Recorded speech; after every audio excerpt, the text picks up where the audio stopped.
Hi, friends. I hope all of you are doing exceptionally well. It is Marissa Friedman, friendly executive cat herder, fresh and ready to rock week 2 of the no asshole rule. So, a lot of you know that we had some difficulties with Zoom last week. So, we decided just to move the party over here. We're still having technical issues. There's something to do with the RTMP, RMTP, something like that. Some 4-letter acronym that I was unable to troubleshoot on my own. And if you know me, that's going to drive me crazy for about a week and a half. So, what we're going to do is, if you haven't come before and you don't know the format, it is so simple. We are just going to read a little bit of the book. We're going to talk about the most impactful sections and why it matters. And I really want to make sure we recap last week and the learnings that we had from chapter 1. So if you are new and you are not familiar with our format, it's really simple. We typically will just read from the book. We'll talk about a couple of points. I will invite you in to comment below, add your thoughts, contribute to the conversation. Ideally, I love the Zoom format a little bit more for interaction, but today this is what it is. So we are going to make it work. So let's recap chapter 1. So if you'll remember, last week we kind of talked about obviously the toxicity, the levels of people. And again, this is our book right here, The No Asshole Rule. Chapter 1 last week was essentially all about the dirty dozen and essentially like common everyday actions that these people use so that you can recognize it. So again, chapter 1 was what workplace assholes do and why you know so many, kind of fun, and the dirty dozen. So the dirty dozen. Common actions that everyday assholes use. So if you know me, you know that I love having these leadership discussions. So refresher, the 12 everyday actions that they use: personal insults, invading one's personal territory, uninvited physical contact, threats and intimidation, verbal and nonverbal, sarcastic jokes and teasing used as insult delivery systems, right? Withering email flames, status slaps intended to humiliate their victims, public shaming or status degradation rituals, rude interruptions, two-faced attacks, dirty looks, and treating people as though they're invisible. So maybe you've experienced this, right? You've come into places. I've gone to Silicon Valley sometimes. I always look at how an office manager or assistant is treated as kind of this litmus test for what type of leadership, like what are people treating this person with respect? Are they treating them like a hired hand? Are they treating them like someone that's beneath them? Are they like, what are the indicators, right? Or what are the things that are happening that are creating kind of this lack of, just connection, community, all of those things. And so if any of these things ring true to you, feel free to comment in real time. I'll see it. I'll shout you out. I'll say hi. And again, let's just review chapter 1. So what workplace assholes do and why you know so many. So this is kind of the Cliff's Notes version of that activity and why I believe, again, it's so important. So a no asshole policy is not a no friction policy, meaning that there are virtues in conflict. And I think a lot of times when we're having conversations with our direct reports, our colleagues, I am known as someone that I do not love conflict, but I will not shy away from it. I will not step down just because something is uncomfortable. And I know that that in and of itself makes people uncomfortable. I am unwilling to I just personally believe that so much can come from diving into uncomfortable conversations. So again, a no a-hole policy is not a no friction policy.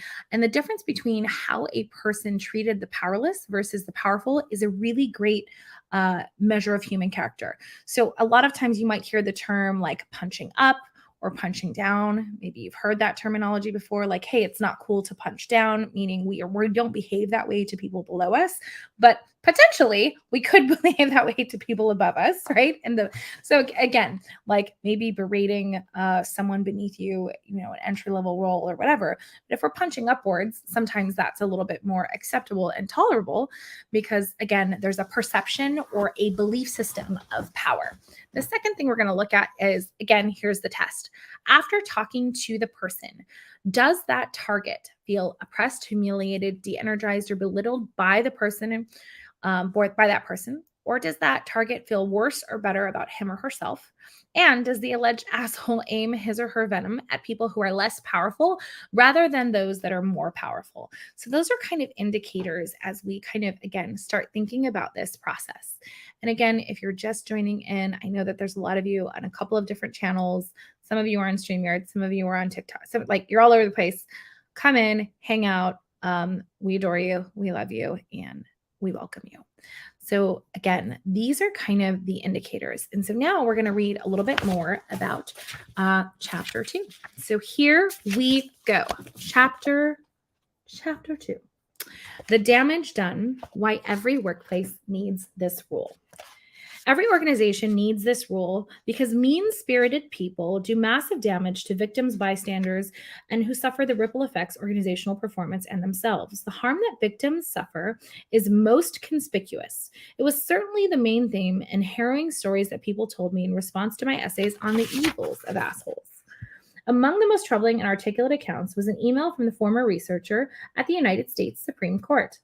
I have been on the receiving end of an organization, the third branch of government, that permitted the polar opposite of the no asshole rule to thrive. You are correct that there was no physical violence, no injuries visible to the eye, unless one looks deeper into the reasons for facial pallor, increased heart rate, and the number of doctor visits or over-the-counter medication purchases resulting or reflecting from anxiety. However, long-term psychological scars at the personal and organizational level are the most evident to those who wish to inquire and listen. I've experienced them firsthand. I observed and experienced abuse patterns at the highest level of government. Are we surprised? Not really. So when we listen to victims and bystanders who bear the brunt of creeps, talk to managers, employment lawyers, and consultants and corporate coaches who struggle with these problems, what we find is that this bad behavior exists and persists, and often it's the top that allows that to be so. Okay, so I want to be really clear here. We're not necessarily saying all CEOs are responsible, but what we do know is that top down, right? If at the highest levels that's accepted, then what we're going to see is how that translates downward. And again, just because you don't see a scar, just because someone doesn't complain to their boss or HR, doesn't mean that it's not happening. So what are the damage, right? The damage caused by demeaning and uninvited advances from lecherous bosses, coworkers, and clients is well documented. So is the harm inflicted on victims of racial and religious discrimination, who are often excluded, belittled, and treated as invisible. But there's also growing evidence that the equal opportunity assholes can inflict great harm on their targets. The vile effects of this behavior are confirmed by numerous studies in the US, Europe, especially the UK, and in Australia and Asia. So here's the deal. There was a study of 712 employees in a Midwestern study. They found that the employees had bosses who used ridicule, put down, silent treatment, and insults like, tell me I'm incompetent. And oh my gosh, this is like hard to read. The bosses were telling their direct reports that they were incompetent, that their thoughts and feelings were stupid, that there's no room for feelings in the workplace, that not only were their concerns and complaints a result of them being retarded or deranged, but what they found was that these demeaning acts drove people out of organizations, right? And sapped the effectiveness of those who reigned, right? So think of it this way. There's people that will leave, and we've seen this, right? They always talk about people do not leave their jobs. They leave their bosses. Same thing for coaches, consultants, and clients. We do not leave our client, we're not leaving the clients because we hate the teams or the people. Oftentimes it's the leaders involved, right? And so what we're also looking at, what happened? A 6-month follow-up found that employees with abusive supervisors quit their jobs at accelerated rates. Those trapped in their jobs suffered from less work and work satisfaction, reduced commitment to the employers, heightened depression, anxiety, and burnout. Similar findings, right? not surprisingly, occur in multiple organizations at all sizes and levels. So this is what's really important. The reason that I did this is that a lot of you might have companies that are 50 and under, and you think, hey, this leadership shit, that's for big companies with big budgets. No, this is for you because what you're building with a team of 10 or 15 will translate as you grow to 25 to 50 to 100 and so on and so forth. And if your culture allows, right, for reasonable discourse, hey, here's the framework for how we're going to have a discussion and debate. Here's how we're respectfully going to communicate with one another. That's great. And I want to kind of highlight this. And again, I want to share, thanks Angel for coming on. She's sharing, hey, I've experienced this firsthand or on a personal or secondhand level and watching and defending. Yes. So what we see is that there's a lot of people that witness this. They don't want to necessarily say something too, to be clear, because again, if you're in a position, as I was at one point in time, where I was a single mom, it was all on me, right? We can't rock the boat because there's a certain amount of income. So there's the ideology of like, oh, we'll leave and find another job. And then there's the reality of like, what's available, what's out there. Am I trading this environment where I know where the a-holes are for an environment where I don't know where any of them are? So again, let's talk a little bit more about this. The effects of assholes are so devastating because they zap people of their energy and esteem through accumulated effects of small, demeaning acts, and not just from one or two dramatic episodes. Okay? Consider the office administrator who told me that his boss never raises her voice, but dies a little every meeting in her office because he's treated like nothing. She doesn't look at him or make eye contact. She shrugs when he speaks in meetings, avoids direct communication, and looks past him at herself in the mirror by where he sits, admiring herself instead of paying attention. Stories of extreme public humiliation are more dramatic and easier to remember, but these tiny little things over time make a difference. The brief, nasty swears, teasing, and jokes that are camouflaged in public shaming and insults, the people who treat us like we're invisible, who exclude us from minor and major gatherings, all those nasty little slices of organizational life don't just hurt for a moment. They have cumulative effects on our mental health and our commitment to our bosses, our peers, and our organizations. Right? So now let's talk about battered bystanders. Woo, right? Like, think about this. Think of a place that you worked at. You don't have to say it. You don't have to comment where. And think about what that was like and what you experienced when you saw this behavior. Maybe you didn't get it. So for me, I tended to be a little bit of a golden retriever at work. There's only one workplace on record that I can think of, not within the last 10 years, where like I was the only one that would speak up when things were going awry. I would see something that was clearly off track and I'd be like, hey, like, that's not okay. We can't speak to each other like that. We can respectfully disagree. And time again, right? I was labeled as what? Negative. You don't fit in with the culture. When it turns out, right, which is really great to know, that even after I left, this culture persisted and existed, and they ended up getting sued, and I had to be deposed. And I was really clear about like, yeah, I was labeled as negative because X, Y, and Z. And what was more interesting was getting the opportunity to read emails out loud about myself that team members were sending about me. Now, I had no idea about that at the time. I was not the one that sued. But again, as a bystander, here's what you need to know. Assholes don't just damage the immediate targets of their abuse. Coworkers, family members, or friends who watch or just hear about these incidents suffer ripple effects. Employees with abusive supervisors face greater conflict between work and family, agreeing with statements like, the demands of my work interfere with my home and family life. The secondhand suffering that underlies such a dry survey response is exposed in an email that a distressed wife once sent me. My husband is one of the senior people who reports to directly such a CEO jerk. We moved from the Midwest for this opportunity, and it's bad. The senior people just below him huddle together in one another's offices, trying to give one another support, but they're all very conscious of the fact that any one of them could decide to throw in the towel, and the stress would be redistributed to those people that are left. The verbal abuse my husband describes is unbelievable. I know he doesn't tell me all of it. The ripple effects on witnesses and bystanders, even those who are not direct witnesses to the asshole in action, were described by the former researcher at the United States Supreme Court quoted earlier. Here's what they said. The impact was devastating on individuals, even those who did not have direct contact with abusers or powerful bosses. Truthful renditions of interactions created a mythical but real monster that people feared. The impact on the organization and its capacity to respond to internal and external needs was equally damaging. Mistrust was palpable and rampant. Communications were reduced to CYA emails. We all love those, the cover your ass emails, right? Long, detailed memos and meetings with participant witnesses created creative avoidance, prompted increased use of after hours voicemail, underground agreements, and among those who did trust one another, and liberal use of sick days. As we saw in Chapter 1, a British study of more than 5,000 employees found that while 25% had been victims of bullying in the past 5 years, nearly 50% had witnessed bullying incidents. Another British study of more than 700 public sector employees found that 73% of the witnesses to bullying incidents experienced increased stress, and 40% worried about becoming targets themselves.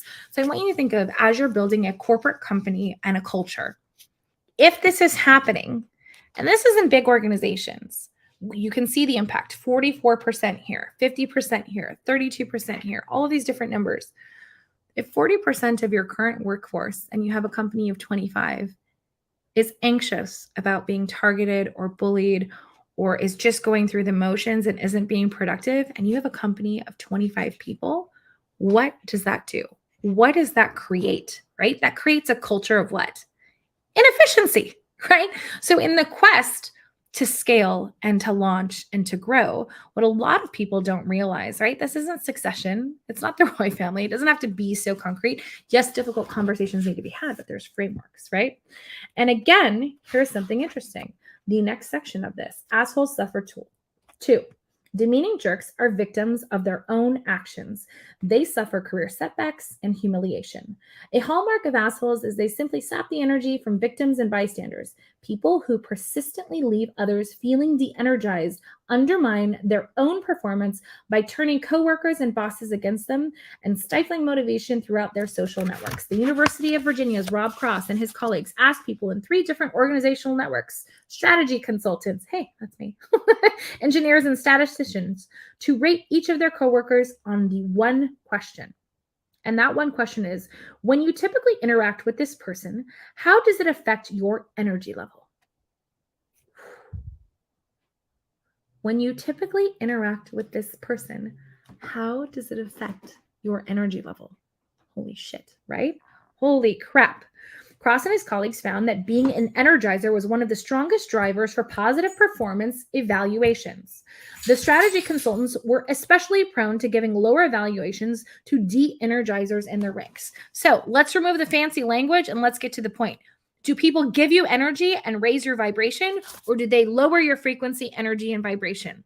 Are they stealing energy that you could be deploying into the things that you're building and creating, or are they allowing, like, what are they stealing from you, or are they allowing you to create, right? That's a kind of the easy 101 way to look at this stuff. Assholes also suffer because even when they do their jobs well by other standards, they get fired. So I want to be really clear, and this is what's really interesting. Despite his winning record and many court fans, Indiana Hoosiers coach Bob Knight was finally fired for losing his temper one time too many. This is a great sports example, right? Yes, there are times when acting like an asshole has its advantages. I consider these upsides in Chapter 6. So again, we're going to talk about the pros and cons. We're going to talk about the benefits. We're going to talk about all of those things. And keep in mind, there are obvious downsides, right, to all of this. There are obvious reasons why, right, we want to create an environment, but when is it a good thing? And we'll get to that in Chapter 6, right? So yet on the whole, acting like an insensitive creep undermines rather than boosts your performance as well as your reputation. The best evidence is that jerks succeed despite that because of their nasty ways. So I think for a lot of us, when we look at this, we're like, okay, so who are these people that we know? I'm sure, right?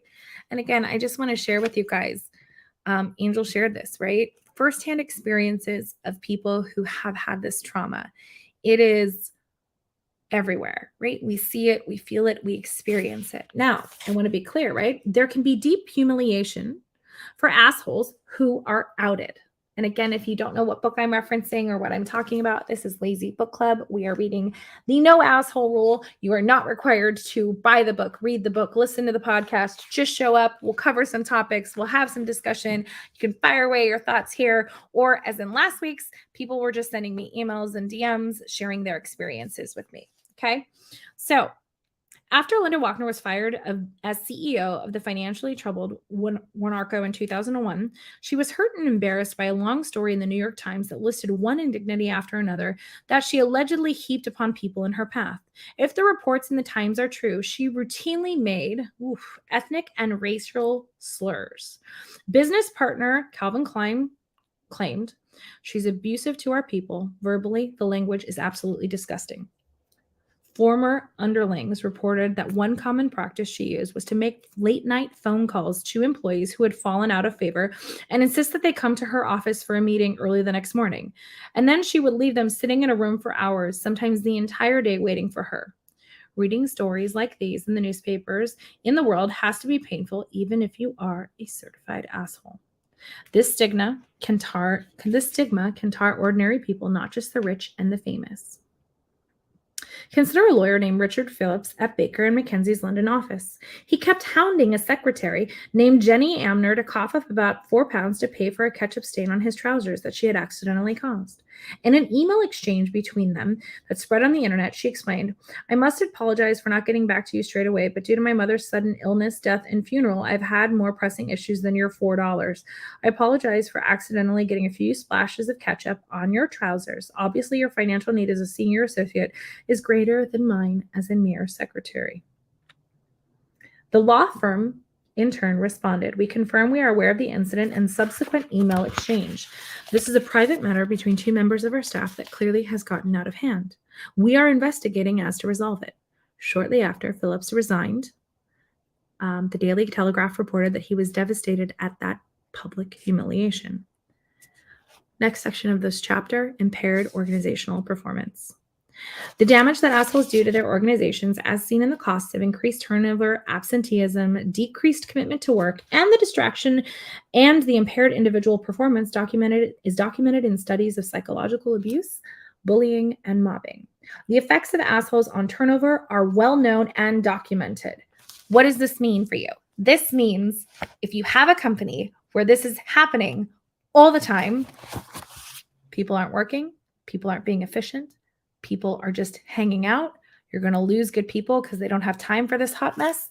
So it's not a surprise to me when people talk about culture being such a driver of change, right? So that's kind of where we're going to leave off and where I'm going to share with you the notes for this chapter. So again, we kind of talked about already in chapter 1 and chapter 2, the effects of these types of relationships in work. I want to essentially kind of look at the soft and hard costs and what happens in the workplace as it relates to this particular situation. So let me go ahead and pull this up for you so you guys can see this. Okay, so this was the synopsis of this chapter. The damage done, why every place needs the rule. Number 1, negative interactions have 5 times of a stronger effect on mood than positive interactions. So that means these people that are taking energy from people, they are killing your productivity. They're killing your efficiency. They're killing your ability to have a productive organization. When fear is the leader, people focus on protecting themselves, not on helping their organizations improve. I think we can all agree that that's something we've seen and experienced. When people feel mistreated and dissatisfied with their jobs, they are unwilling to do extra work to help their organizations. So maybe this has happened to you, and maybe you've experienced this in the workplace, or quite frankly, you've been in this situation where you have this stellar person that has come in, that has gone above and beyond for your company. They have just gone out of their way. Maybe they help clean up after a potluck. It's not their job. Maybe they take on extra job roles and duties, right? I did this when I was in my corporate environment, right? I was like, anything to help the company. How can I help the company?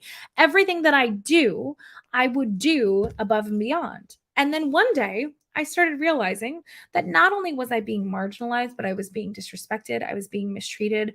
I was treated like a glorified secretary. And again, secretaries have their role in business, but I was really being treated as though like It just wasn't great. And I realized, you know what? I'm just going to come in and I'm going to do what I'm paid to do and nothing more. And immediately, right? We've experienced this. People go, "What's wrong? Are you okay? Hey, you're not doing all the things that you used to do. Hey, you're not doing all." And it's like, yeah, no shit. I'm not going to do all this stuff. I am not participating. And that is because when people get to this point, they go, "You know what? I'm just going to do what you pay me to do and out, up and out." So, costs, hard costs incurred by assholes. Again, your teams will have low motivation and energy at work. Excessive turnover, meaning you can't keep people, you can't keep good people in your sphere. Reduced cooperation, right, and cohesion. You're not going to move as smoothly as the limit, and impaired ability to attract the best and brightest. And I think a lot of us look at this too. You think, well, I don't know if that really makes sense, Marissa. Like, that's for big companies, and I don't know that that's the thing that we, what does it look like, right? So I wanted to share with you this metric that I thought was really fascinating. And again, this metric is from Harvard Business Review. So it's called the Upshot: What is your organization's total cost of assholes? And I want to be really specific. This is all still chapter 2. A Harvard Business Review reader wrote me a lovely letter suggesting the mere companies would be convinced to enforce the rule if they estimated the total cost of assholes, or their TCA. As he put it, the organizational impact in terms of retention and recruitment, lost clients, and excess organizational calories being expended on the wrong things can provide some really interesting data. Calculating the exact TCA, again, total cost of assholes, for every organization, there's just too many factors. It is impossible, for example, to estimate how many hours managers devote to asshole management or predicting future legal costs. Yet going through this organization of calculating your organization's TCA is still a great way to look at putting up with the costs of these people. As we looked through research and talked to managers and attorneys, we were stunned by the breadth and amount of this cost. In the list, What's Your TCA? I presented a series of factors, which includes those touched in this chapter, along with numerous others. If you want a development rough estimate of your company's TCA, take a look at the long list but incomplete list of possible costs. So again, those costs: loss of motivation and energy at work, excessive turnover, reduced cooperation and cohesion with one another, impaired ability to attract the best and the brightest. So what's really cool, and then I'll post this in the recap, is there's actually a worksheet that you can fill out, and it's very simple to figure out, hey, what is the cost of this? What is the cost of the distraction? I can tell you firsthand, in the past 7 years, when we've encountered these types of things in project, on average, it's going to derail initiatives, revenue, and motivation of a team by 90 to 120 days. You're going to see decreased profits around 30 to 35%. And you're going to see this really steady influx of people just going, you know what, I'm just going to come in and do what I get paid to do, and I'm out. So again, I want to thank all of you, my friends, for coming in, hanging out with me today. That was chapter 2. We are just flying through this book, and that's where it is. I got some interesting suggestions last week from a couple of my friends on LinkedIn that encouraged me to potentially read the book, send the recording, and then us having a discussion. That's fine. I'm totally into that too. This is fluid. I did want to share with you really quickly what the actual number was for one employee in an organization that was essentially, I want to say, is a 25-person organization. Okay, ready? Okay, ready? In 1 year, there was one specific instance where they looked at one employee in an organization, again, 25 people in this organization. And what they found was that the total cost of this person, of managing this person, again, time spent by their direct manager, time spent by the HR person and legal executives, time spent by senior executives, time spent by companies' outside vendors brought in to deal with this, cost of recruiting and supporting and training a new person to support this employee, overtime costs associated with this person's demands, and counseling, training, and offboarding was about $160,000. So to me, how much does it matter if an a-hole is in your sphere? A lot. In an organization of 25 people, imagine what that $160,000 could go towards. It could go towards what? Bonuses for everybody, a better bonus pool, a better way of communicating with people. Now, again, number 6, right? Chapter 6 is going to be about the virtues of assholes. So we're actually building up to like, okay, well, what are the good ones to keep around? And next week will be how to implement this rule, how to enforce it and keep it alive, not just in your own immediate sphere of influence, but in companies where you work, where you volunteer, where you're a contractor. My name is Marissa Friedman. I want to thank you for coming out for Lazy Book Club. Loved having you here. I hope you guys have a great evening. Talk to you later. Bye.